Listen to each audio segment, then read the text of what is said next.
Dito sa Papa Dudut Stories, ikaw ay hindi nag-iisa.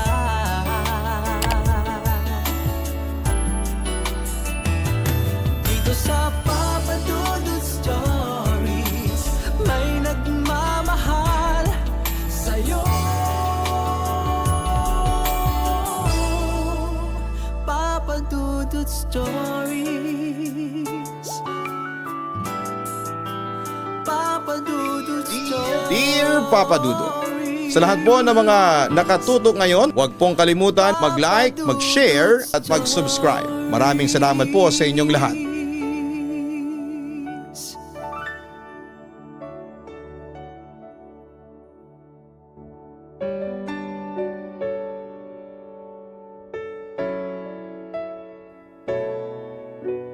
Ang sabi nila, ang pamilya ay isang regalo na nagtatagal ng panghabang buhay, na hindi lang ang pera ang nakapagpapasaya sa tao, kundi ang isang buong pamilyang sama-sama. Bago ko simulan ang aking kwento ay gusto ko munang batiin kayo at lahat ng staff ng Papa Dudut YouTube channel. At ganoon din sa lahat ng mga nakikinig sa Spotify. Siya nga pala, Papa Dudut. Ako si Lani, isa akong avid listener ng programa ninyo. Sumulat naman ako sa inyo para mag-share ng aking istorya ng buhay na alam kong kahit papaano ay kapupulutan ng aral. Papa Dudut, grade 1 pa lamang ako noon nang mamatay ang nanay ko. Pero kahit na hindi ko siya nakasama ng matagal ay alam kong mahal na mahal niya ako. Pero sa pagkamatay ni nanay ay naging udyat na yon para magkagulo ang pamilya namin. Muli nag-asawa kasi si tatay pero ang masaklap ay pati mga anak ng madrasta ko sa una niyang asawa ay sumampid sa bahay namin kaya tuloy ay nahati ang atensyong ibinibigay ni tatay sa sarili niyang mga anak. Papa Dudut, noong una ay inakala ko mabait na madrasta si Anchang. Pero sa pagdaan ng panahon ay lumabas din ang totoong kulay nito. O dumating ka na pala, Lani. Tila naiirita at hindi masaya ang aking madrasta sa pagdating ko sa bahay. Si Itay po, tanong ko na lamang sa kanya. Nasa itaas, nagbibihis ng damit. Sagot niya sa akin. Huminga na lamang ako ng malalim ngunit kasabay noon ang pagkalam ng aking sikmura. Tita, ano pong pagkain? Nagugutom na po kasi ako. Tingnan mo na lang dyan sa hapag. Nako, marami pa akong ginagawa dito sa kusina. Huwag mo akong istorbohin. Naiinis niyang wika sa akin. Mabilis akong tumungo sa hapag at doon ay nakita ko ang isang platong may takip na tinaob na mangkok. Pagbukas ko ay nakita ko ang 2 perasong tuyo at isang kamatis. Tita, tuyo na naman po ba ang ulam natin? Naiinis kong wika. Oo, hindi kami mayaman pero afford namang bumili si tita ng masarap na pagkain dahil maganda ang trabaho at malaki ang sweldo ni Itay noong mga panahong yon. At saka nakakahalata na rin ako kay Tita Anchang na palaging ganun lamang ang pinauulam sa akin. Ano pa ba yung nakikita mo dyan sa mesa? Alangan namang may fried chicken dyan.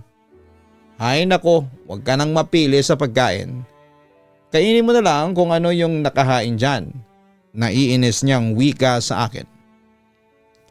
Samantala ay nakita ko naman ang isang malaking mangkok sa mesa na may takip din ng maliit na platito. Nang silipin ko ay ibang ulam ang nakita ko. Kanino po itong laing at ginataang puso ng saging? Tanong ko pa sa aking madrasta. Huwag mong gagalawin yan. Para yung kina Ryan at Manny. Yan ang ipapakain ko sa kanila pag uwi nila. Saway sa akin ni Tita Anchang. Wow naman po, tita. Masasarap ang pagkain nyo sa mga anak ninyo samantalang ako tuyo lang ang ipapakain ninyo. Hindi po ba napaka-unfair niyan? Kasi kung titingnan pera naman po ni Itay ang pinambili niyan. Reklamo ko. Kung gusto mong kumain ng masarap sumingi ka ng pera sa tatay mo. Balik niya sa akin na siya ko namang kinainis. Teka tita, hindi po porket sa inyo ibinibigay ni Itay ang lahat ng pera niya magiging unfair na kayo. Alalahanin niyo po sana na pera yan ng Itay, hindi po sa inyo. At saka kung tutusin hindi po obligasyon ni Itay na pakainin yung mga anak ninyo kasi anak niyo po sila sa una ninyong asawa at hindi kay Itay. At saka may sarili ng pamilya sina Ryan at Manny. Hindi na po sila dapat nakikisampid pa rito sa bahay. Reklamo ko.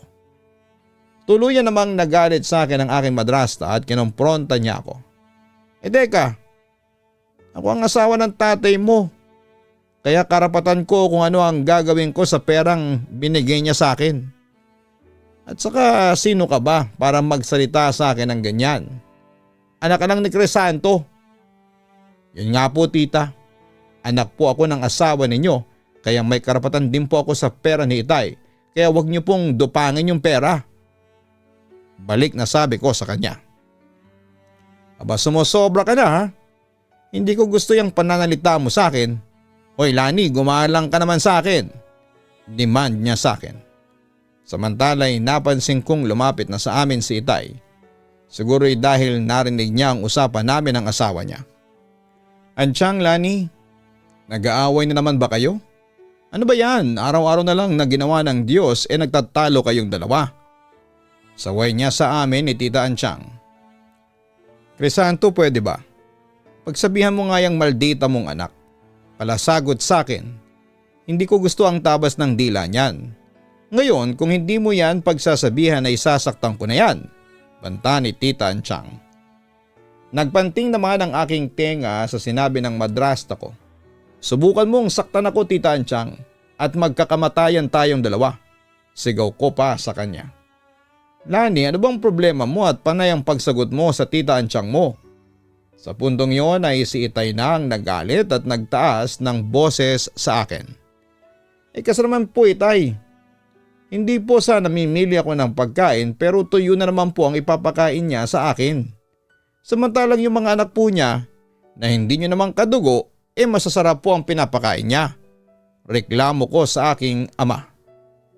Bakit ka ba mapili ha Lani? Kung ano yung pagkain dyan sa mesa, yun ang kainin mo. Ngayon, kung ayaw mo ng tuyo huwag kang kumain. Ganun kasimple. Galit na balik sa akin ni Itay. Ngunit tumutol ako sa kanyang sinabi. Pero Itay naman, tumigil ka na dyan sa pangangatwiran mo.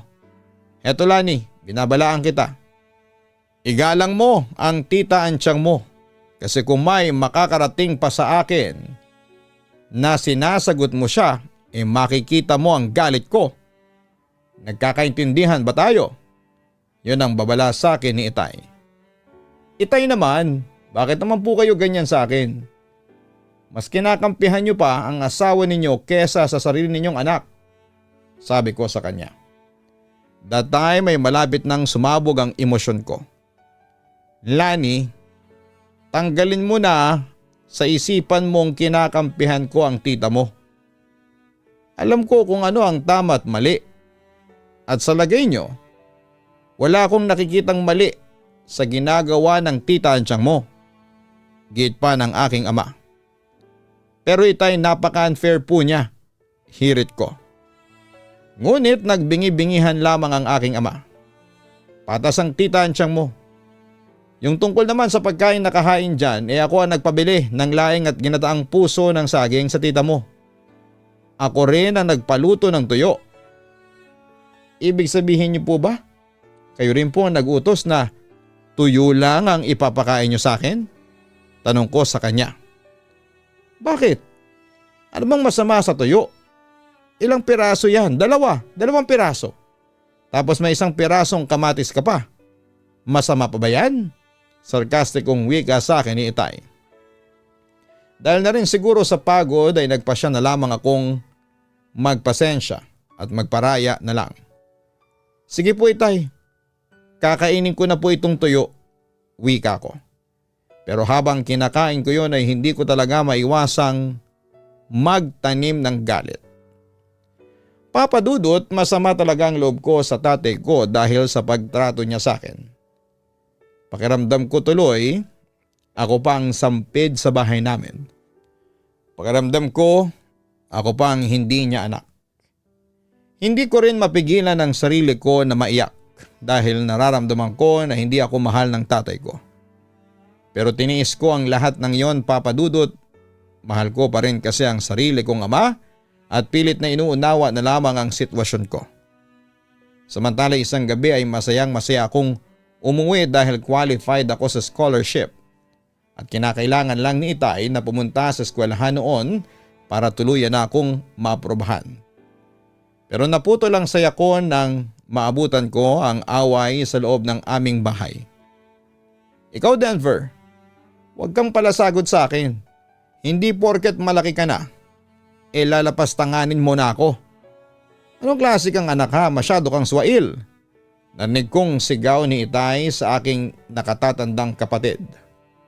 Hindi ako swail, Itay. Pinaglalaban ko lang po ang karapatan ng mga kapatid ko. Alam nyo, Itay, ang hirap sa inyo mas kinakampihan nyo pa ang sampid ninyong asawa kesa sa mga sarili ninyong mga anak. Reklamo naman ni Kuya Denver. Itiko mo nga yung bibig mo. Huwag kang magsalita ng ganyan kay Anchang. Saway ni Itay at halos sasaktan na niya noon ang kapatid ko. Bakit? Totoo naman po ah. Akala nyo kung sinong reyna kung umasta samantalang sampid lang dito sa bahay. Matapang na wika ng kapatid ko. Tumigil ka, igalang mo ang asawa ko. Demand ng aking ama. Sige po Itay, paano ko po igagalang ang babaeng yan eh? Kung makapagmaltrato sa mga kapatid ko akala ninyo may karapatan? At saka Itay, masyado po kayo mapagbigay dyan kay Anchang. Biruin nyo pati mga anak po niya sa una niyang asawa pinapalamon nyo pa. Okay lang po sana kung mga bata pa po yung mga anak niya kaso hindi na eh. Pati pa yung mga apo ng Anchang na yan kayo pa ang nagpapakain. Ano ba yan Itay? Gumising naman sana kayo. Lalong nag-init naman ang ulo ni Itay sa sinabi na yon ni Kuya Denver. Teka Denver, bakit ka ba marunong pa sa akin ha? At saka sino ka? Para pagsabihan ako. Samantalang anak lang naman kita. Etong tandaan mo Denver. Wala kang karapatan na diktahan ako sa gusto kong gawin. Ngayon kung ayaw ng mga kapatid mo sa pamamalakad ko mabuti pang lumayas na kayong lahat. Sige, kupkupin mo yung mga kapatid mo. At kapag umalis na kayo dito kahit kailan huwag na kayong magpapakita pa sa akin. Utos pa nito sa aking kuya. Ang hirap niyo po talagang umunawa Itay. Masyadong pinapahalagahan niyo yung Anchang na yan kesa sa amin. Hindi na makontrol ni Kuya Denver ang kanyang emosyon ng sandaling yon at halos maiyak na siya sa sobrang galit niya. Sa puntong iyon ay lumapit na ako sa aking kapatid para pahupain ang kanyang galit. Kuya Denver, Itay, huwag na po kayo magtalo. Sabi ko pa sa kanila. Hindi ko kasi maiwasang mag-init ng ulo Lani. Lalo na't inaapi kayo ng madrasta natin. Ito namang si Itay, kinakampihan si Anchang. Paglalahad ni Kuya sa akin sa kanyang problema. Agad ko naman siyang naintindihan. Hindi sa kinakampihan ko si Anchang. Pero kailan ba kayo nagpakita ng kagandahang asal sa kanya? Kahit kailan ay hindi ninyo siya tinuring na ina. Katwiran pa ni Itay sa aming magkapatid. Agad ko namang pinasinungalingan. Itay, nagkakamali po kayo. Pinapakita naman po namin ang maganda si Tita Anchang pero siya rin mismo ang may ayaw sa amin. At saka kahit kailan ay hindi rin niya kami tinuring na anak. Masyado siyang makasarili Itay. Inuunan niya palagi ang mga anak niya kesa sa amin. Para kay Tita Anchang, ang mga anak lang niya ang magaling. Para sa kanya, ang mga anak niya ang mas may karapatan sa bahay na ito kesa sa amin. Parang lumalabas po tuloy na sila ang anak ninyo sa halip na kami. Sabi ko pa sa kanya. Yan ang hirap sa inyo. Masyado kayong insecure sa mga anak ni Anchang. Ako sa pa ni Itay sa amin ni Kuya Denver. Hindi sa insecure kami, Itay. Pero matuto naman sana yung mga anak ni Anchang na lumugar sila sa tama. Itay, masyado na pong umaabuso si Anchang at mga kapatid niya. Pagkorekta ni Kuya sa kanya. Alam nyo, kung hindi ninyo kayang pakisamahan si Anchang, edi lumayas na kayo sa pamamahay na ito. Utos niya sa amin. At kami pa po ang lalayas. Ibang klase rin kayo, Itay. Kami itong mga sarili ninyo mga anak, kami pa ang palapalayasin mo. Teka, Itay, ano bang pinakain sa inyo ng Anchang na yan? At kung makapagtanggol kayo sa kanya, wagas. Galit na wika ni Kuya Denver. Hindi niya matanggap na maagrabyado kaming magkakapatid nang dahil lamang sa mga sumasampid sa tatay namin. Pero mabilis na nagsalita si Itay para ipagtanggol ang kanyang asawa. Sa tingin ko si Anchang ang mas naagrabyado sa sitwasyon na ito. Nagbanting naman ang aking tenga at nainis sa kanyang sinabi. Nagrabyado, Itay? Bulag po ba kayo?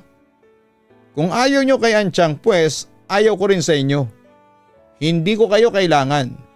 Tasang sabi pa ni Itay sa amin. Itay, ipagpapalit nyo po kami para lang sa babaeng yan. Nakaka-disappoint kayo. Hayagan akong nagsabi ng pagkadisgusto sa aking ama. Ikaw?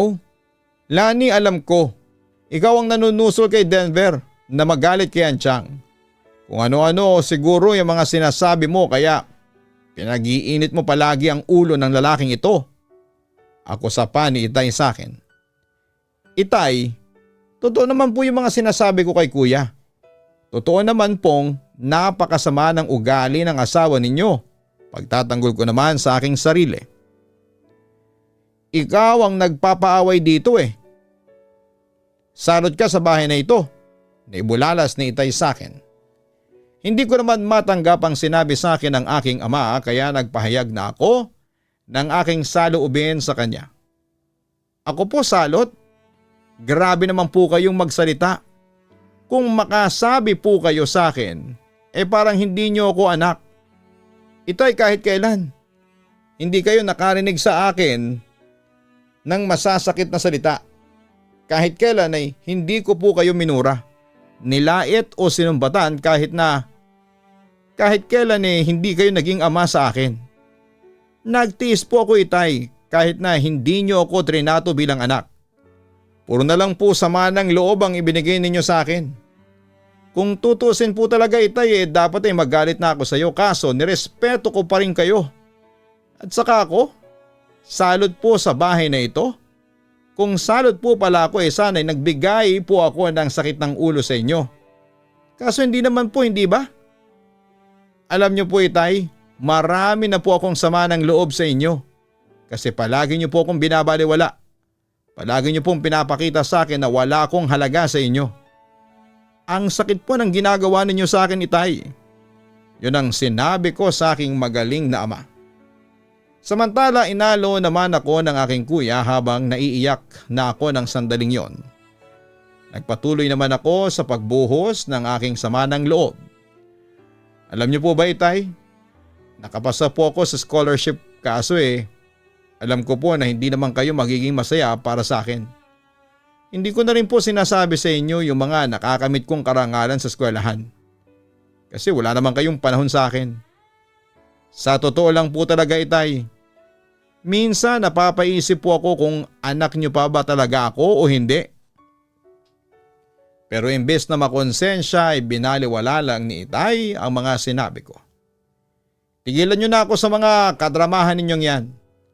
Hindi kayo yaman dyan. Basta kung hindi ninyo kayang tanggapin na maging pangalawang ina si Anchang ay mabuti pang lumayas na lang kayong dalawa. Kasi mga pahirap lang kayo sa akin. Hindi ko kayo kailangan. Tandaan niyo yan. Sabi pa niya sa amin ni Kuya. At yun nga, Papa Dudut, pinalayas kami ng aming ama sa sarili naming tirahan. Masakit yon sa amin dahil halatang halata na mas pinapanigan ng tatay namin ang asawa niya at mga anak nito kesa sa aming mga anak niya. Papa Dudut, hindi ko mawari kung bakit gano'n na lamang ang trato ni tatay sa aming magkakapatid.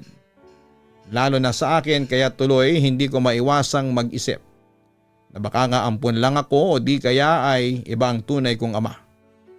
Sa kabilang banda, Papa Dudut, paglayas namin sa bahay ay kinupkop at inalalayan ako ng mga kapatid kong sina Kuya Denver at Ate Fe. At nagtulong silang dalawa para makapagpatuloy ako ng pag-aaral. Samantala isang araw, Lani, pasensya na kung hindi ka namin masamahan ni Ate Fe sa mga events mo sa school. Alam mo naman, busy kasi kami sa trabaho. Sayang talaga, paghingi ni Kuya Denver ng paumanhin sa akin. Naintindihan ko naman kayo ni Ate Fe. At saka sobra-sobra na yung tulong na ibinigay ninyo ni Ate Fe sa akin. Kung hindi dahil sa inyo hindi ako makakapag-aral ngayon. Pero alam mo kuya, masama pa rin ang loob ko kay Itay. Sabi ko naman sa aking kapatid. Naintindihan kita kung sumama ng loob mo kay Itay. Marami siyang pagkukulang sa iyo. Kahit din kami masama ang loob sa kanya. Samantala'y nagpatuloy ako sa paglabas ng sama ng loob sa aking ama. Hindi ko talaga maiwasang maghinanakit sa kanya kasi hindi ko naramdaman mula sa kanya na mahal niya ako. Para bang hindi anak ang trato niya sa akin. Kuya Denver, anak ba niya talaga ako? Question ko. Oo naman, anak ka ni Itay, talagang kapatid ka namin. Sagot naman ni Kuya sa akin. Pero bakit ganun kuya? Bakit parang malayo ang loob niya sa akin? Nagtataka kong tanong. Simula nung mamatay si Inay, hindi ko na siya malapitan. Di man lang siya nagatubiling kumustahin ang pag-aaral ko. Kung okay ba ang mga grado ko. Tapos kapag may mga events sa school tulad ng Recognition Day at saka kuhanan ng card hindi ko siya mapapunta kasi palagi siyang nangangatwiran na busy siya. Pagkatapos noon ay nagbuntong hininga na lamang ako. Ipagdasal mo na lang si Itay na sana'y magbago na siya. Na sana'y magising na siya sa mga pagkakamali niya. Sabi na lamang sa akin ni Kuya. Naku kuya, gabi-gabi ko na ngang ipinagdarasal si Itay na sana'y magbago na siya. Nang pakikitungo sa akin Kaso parang waipek Ganon pa rin si Itay. Malungkot kong wika sa kanya. Huwag tayong mainip Lani. Malay mo isang araw ay bigla na lang magbago si Itay. Pampalubag loob na wika ni Kuya Denver sa akin. Basta ito lang ang tatandaan mo, Lani. Lahat kami ng mga kapatid mo ay nakasuporta sa iyo. Sabi pa niya sa akin na siyang ikinahinga ko ng maluwag. Papadudot sa kabila noon ay hindi ko pa rin maiwasang magtanim ng galit sa aking ama dahil sa pagpapabaya niya sa akin. Sobrang hinanakit ko sa kanya dahil wala ang aking ama sa mga panahong kailangan ko siya.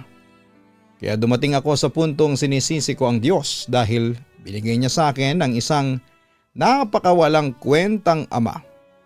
Dahil doon ay hindi ko na mapaniwalaan ang kasabihang walang magulang ang kayang tiisin ng anak. Dahil nagagawa akong tiisin at baliwalain ng sarili kong magulang.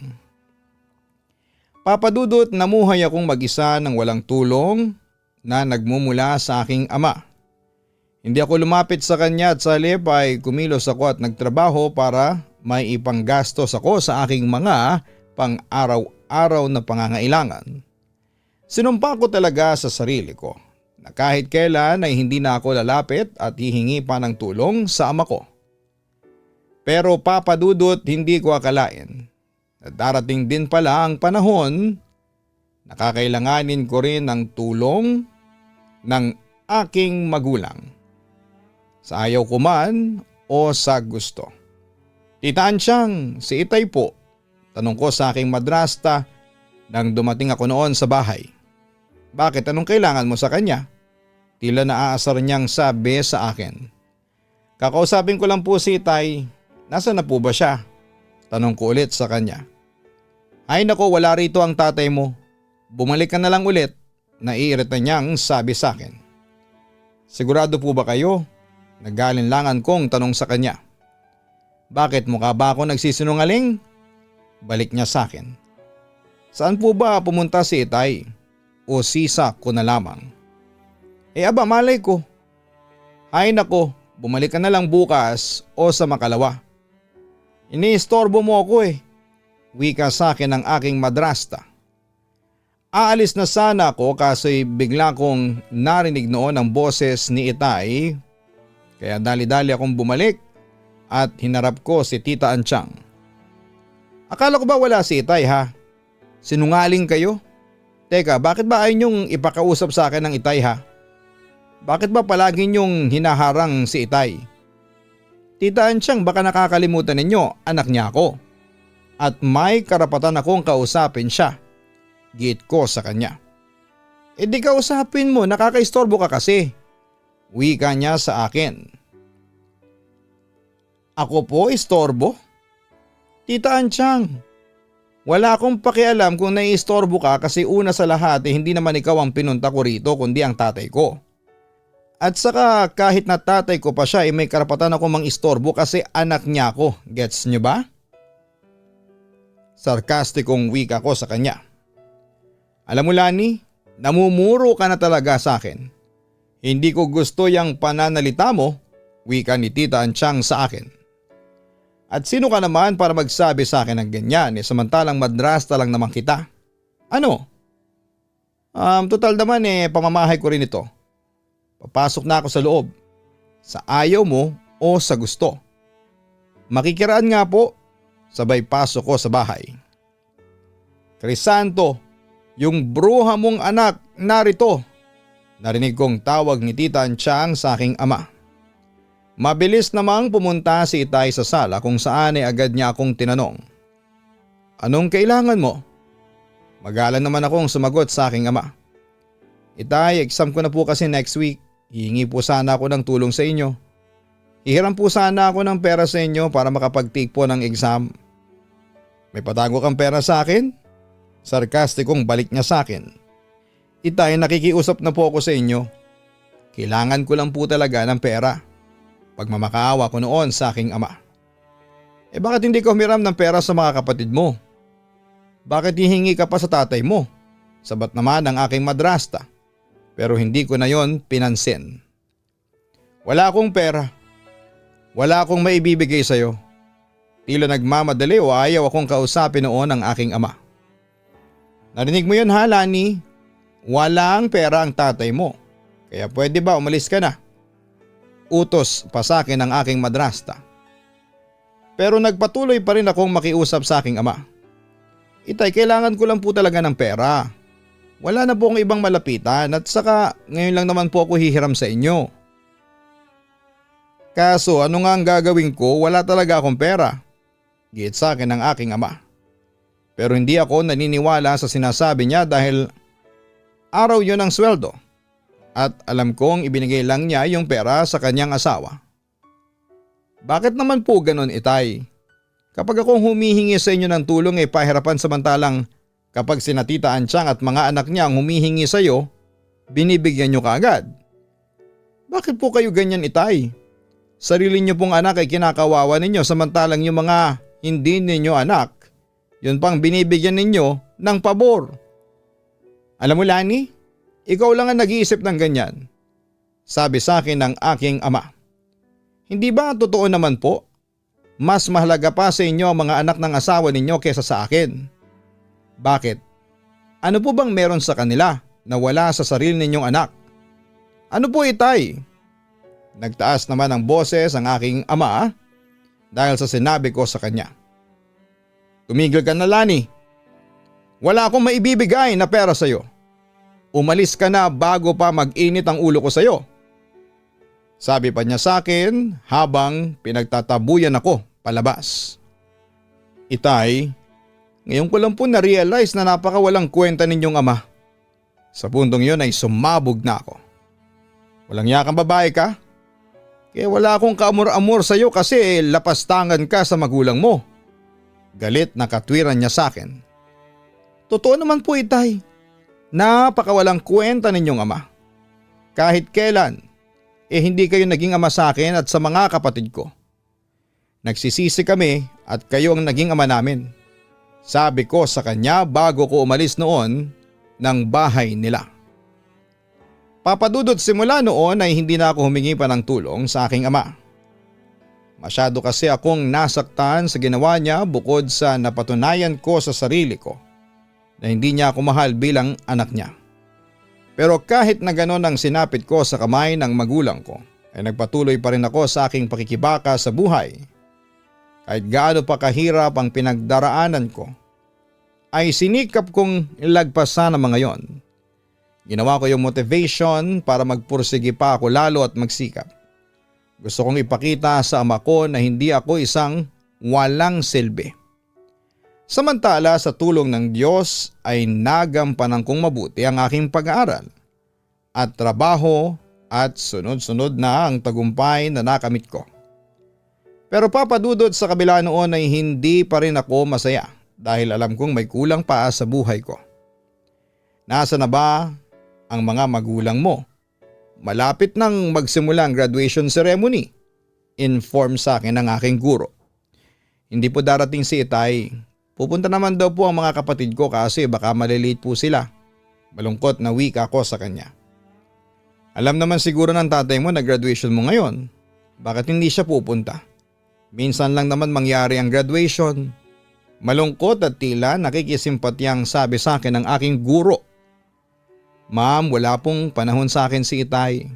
Mas inuuna pa kasi niya ang mga anak ng stepmother ko kaysa sa sarili niyang mga anak. Kwento ko sa aking guro. Simula pa lamang po nung namatay si inay hindi na po siya naglaan ng panahon sa akin.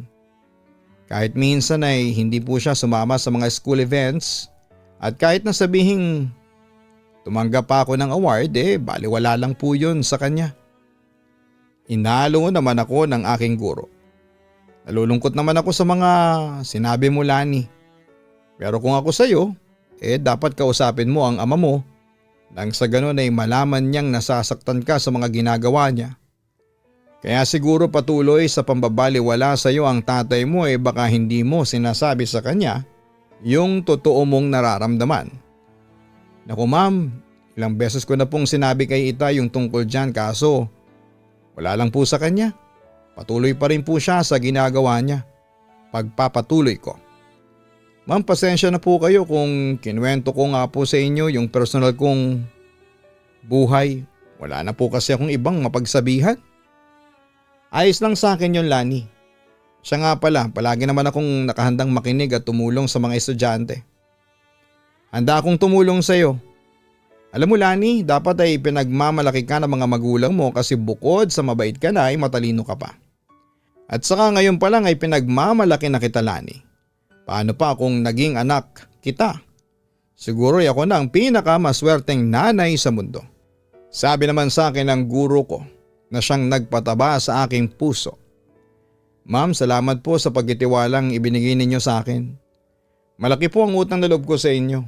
Kung hindi po dahil sa inyo at sa iba kong mga guro hindi ko po mararating itong kinatatayuan ko. Maraming salamat po talaga. Masaya kong wika sa kanya. Siya nga pala, kung sakaling hindi dumating ang mga kapatid mo ako na ang sasama sa iyo na pumanhik sa stage para sabitan ka ng medalya. Offer niya sa akin na siya ko namang tinanggap kaagad.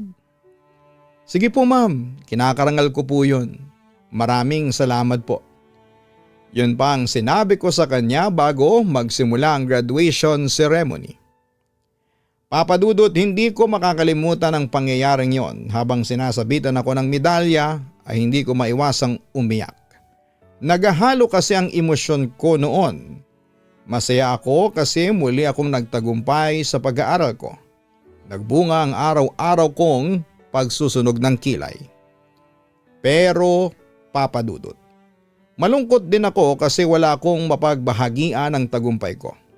Nag-iisa lamang ako at wala sa espesyal na araw ang mga taong inaasahan kong magpupunyagi sa akin sa nakamit kong tagumpay. Samantala lumipas ang ilang buwan at isang pangyayari ang hindi ko inaasahang magaganap. Dumalaw si Itay sa bahay na tinitirhan naming magkapatid at doon ay lumapit siya sa akin. Pwede ba tayong mag-usap? Tanong niya sa akin noon. Ano po bang pag-uusapan natin? Seryosong sabi ko sa kanya. Anak, patawarin mo sana ako. Nagulat ako noon sa aking narinig at napalingon ako sa aking ama. Ha? Ano po bang sabi ninyo? Patawad? Humihingi po kayo ng patawad sa akin? Para saan? Nagtataka kong wika sa kanya. Alam ko na marami akong pagkukulang sa iyo, Lani. Kaya heto at humihingi ako ng patawad sa iyo. Lani, nakokonsensya na ako sa mga kasalanan ko sa iyo. Pinagsisisihan ko na ang lahat ng yon. Pangungumbinsi niya sa akin. Itay, matagal na panahon niyo na po akong sinaktan. Bakit ngayon lang po kayo nagsisisi? Itay, sa palagay niyo ba mapapatawad ko kaagad kayo sa mga ginawa ninyo sa akin? Sa palagay po ninyo sapat na yung sorry sa pananakit ninyo sa loob ko?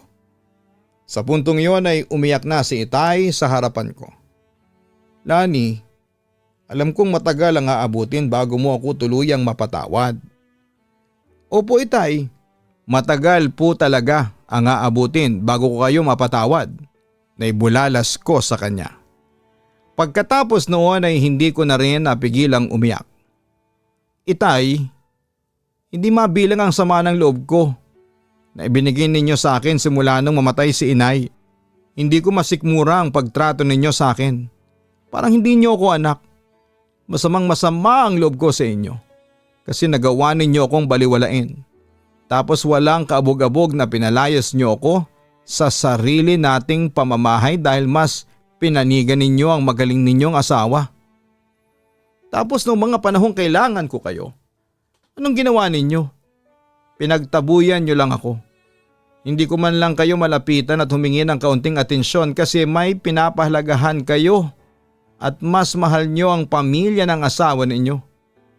Itay, hindi ko po alam kung paano ninyo natitiis kami noon. Sa totoo lang ay hindi ko mapaniwalaan yung mga sinasabi ng iba na walang magulang na kayang tiisin ng anak kasi ako ay nakuha niyong tiisin. Ngayon sabihin niyo sa akin, anong klase kayong ama? Yun ang mga sinabi ko sa kanya noong araw na yon. Alam ko na hindi ako naging mabuting ama sa iyo. Kaya heto ako at nagpapakumbabang humingi ng tawad. Lani, hayaan mo sana akong bumawi. Pakiusap sa akin ng aking ama. Para saan po, Itay? Nabuhay po akong mag-isa na wala ng pagmamahal at kalinga ninyo. Hindi nyo na po kailangan pang bumawi sa akin. Hindi ko po kailangan yan. Sabi ko naman sa kanya. Nang mga panahong yon ay hindi ko matanggap, Papa Dudut, ang paghingi ng tawad sa akin. Kaya iniwan ko noon ang aking ama sa gitna ng kanyang pagluha at pagsisisi. Papa Dudut, pinag-isipan ko ang lahat. Sinuri ko ang mga nararamdaman ko. Kung kaya ko pang patawarin noon ang aking ama at hindi nagtagal ay hiningi ko noon ang gabay ng ating Panginoon.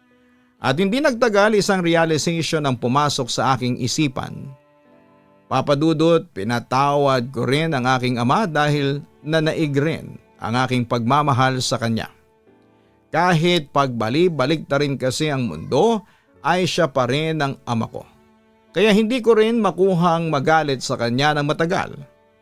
Sa ngayon, Papa Dudut, ay narito na ako sa Maynila at kasalukuyang nagtatrabaho bilang kasambahay at tanging Papa Dudut Stories ang nagsisilbi kong libangan kapag break ko. Ayos na rin kami ni tatay at ni Ansyang, bagamat patuloy pa rin sa pagtira sa bahay namin ang mga anak nito. At kahit na maraming pagsubok ang dumarating sa buhay ko ngayon ay nakukuha ko pa rin maging masaya at positibo sa buhay. Papa Dudut, hanggang dito na lamang ang sulat ko at sana'y mabasa nyo ito at kung papala rin ay mapili sanang i-upload. By the way, nagpaplano po akong bumalik sa aking pag-aaral upang makapagtapos ako sa kolehiyo. Sayang naman po ang mga honors ko noong high school ako. Pagbubutihin ko po. Malapit na. God bless po sa inyo and more power. Lubos na nagpapasalamat, Lani. Maraming salamat Lani sa pagbabahagi mo ng iyong kasaysayan sa Papa Dudut Stories.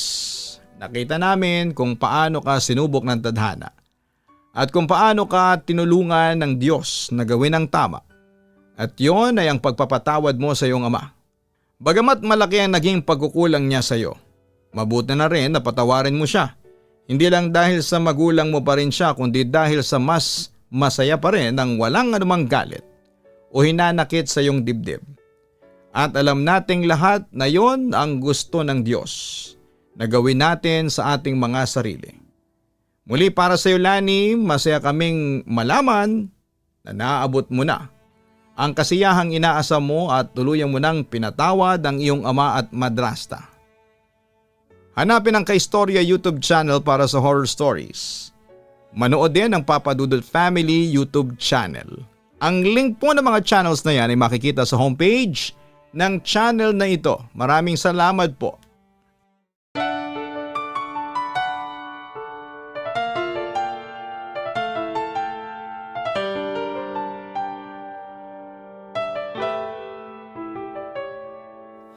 Ang buhay ay mahiwaga,